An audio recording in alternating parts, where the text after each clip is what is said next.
VVPAT கருவியை கட்டுப்படுத்தும் micro கட்டுப்பாட்டு கருவி குறித்து சில சந்தேகங்கள் உள்ளதாக நீதிபதிகள் கூறியதை அடுத்து விவிபேட் வழக்கில் பிற்பகல் 2 மணிக்கு தேர்தல் அதிகாரி ஆஜராக உச்சநீதிமன்றம் உத்தரவு பிறப்பித்திருக்கிறது. அண்மை செய்தியாக நாம் பார்த்துக் கொண்டிருக்கிறோம்.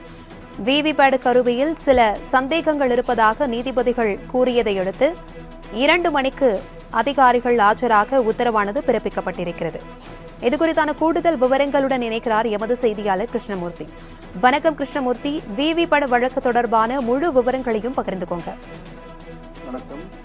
நாடாளுமன்ற மக்களவை தேர்தல் வாக்குப்பதிவு கடந்த 19ஆம் தேதி தொடங்கி ஜூன் 1ஆம் தேதி வரை 7 கட்டங்களாக நடைபெறுகிறது. நாடு முழுவதும் வாக்குகளை பதிவு செய்ய மின்னணு வாக்குப்பதிவு எந்திரம் பயன்படுத்தப்பட்டு வருகிறது. வாக்காளர்கள் தங்கள் செலுத்திய வாக்கினை விவிபேட் மூலமாக சரிபார்க்க முடியும் என்றும் அதில் தெரிவிக்கப்பட்டது.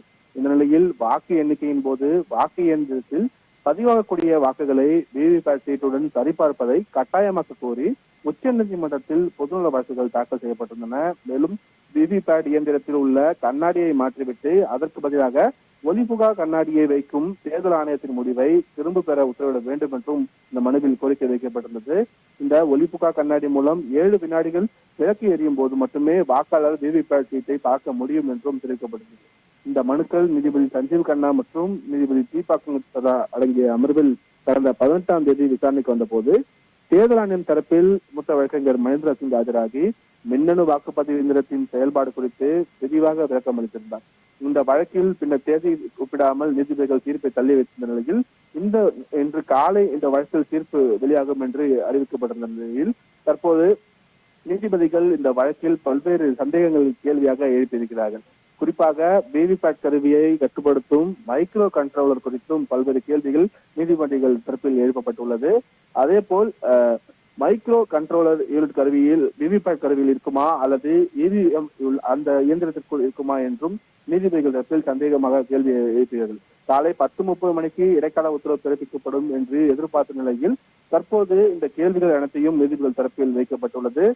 குறிப்பாக நாங்கள் சில விளக்கங்களையும் சந்தேகங்களையும் கேட்க விரும்புவதாக நீதிபதிகள் தெரிவித்த போது ஏற்கனவே தொழில்நுட்ப அதிகாரியை பிற்பகல் 2 மணிக்கு ஆஜராக வேண்டும் என்று நீதிபதிகள் தரப்பில் தற்போது தெரிவிக்கிறது. ஏனென்றால் வாக்கு இயந்திரத்தின் மைக்ரோ கண்ட்ரோலர் என்பது கட்டுப்பாட்டு அலகுடன் இணைக்கப்பட்டுள்ளதா அல்லது ஒப்புகை சீட்டு இயந்திரத்துடன் நிறுவப்பட்டுள்ளதா என்பது தொடர்பாக விளக்கம் அளிக்க வேண்டும் என்றும், எனவே பிற்பகல் 2 மணிக்கு சம்பந்தப்பட்ட தொழில்நுட்ப வல்லுநர் ஆகியோரை ஆஜராக வேண்டும் என்று நீதிபதி தரப்பில் தற்போது தெரிவிக்கப்பட்டுள்ளது. பிரபாவதி, தகவல்களுக்கு நன்றி கிருஷ்ணமூர்த்தி.